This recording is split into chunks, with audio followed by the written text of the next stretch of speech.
hours ago, 7 astronauts took off from Cape Canaveral in Florida on board the shuttle Atlantis. They're headed toward a rendezvous with the Hubble Space Telescope, and what a sight it was seeing that thing go up this afternoon. It's orbiting 350 miles above Earth now, much higher than normal. Hubble has spent nearly 2 decades giving us images like these, spectacular views of galaxies on the other side of the universe.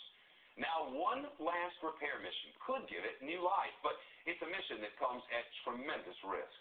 Chris Gutierrez with the news. He's live at Johnson Space Center in Texas. Why is this mission so dangerous, Chris? Fill our viewers in.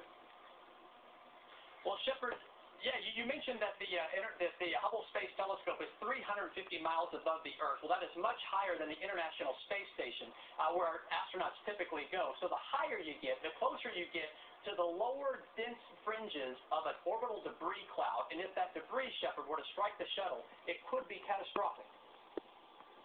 I found it interesting that they have quite an elaborate backup plan for this particular mission should something go wrong here, Chris.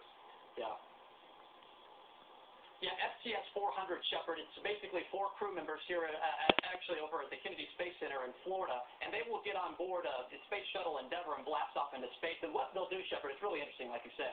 They'll actually position their orbiter just below the Space Shuttle Atlantis, and then conduct a spacewalk to tether a line from one orbiter to the other, and that will facilitate allowing the 7 astronauts on board the Shuttle Atlantis to climb into the Space Shuttle Endeavour for a safe trip home, Shepard. Yes, that's a just in case. And during this mission, the plan is to try some repairs that no one's ever even attempted before.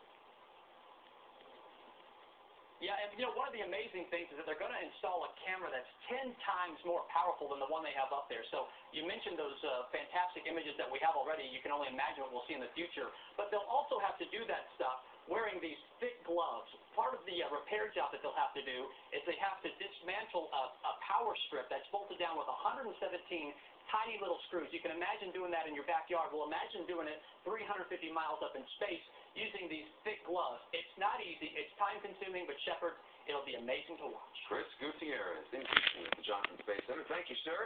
A new push tonight for a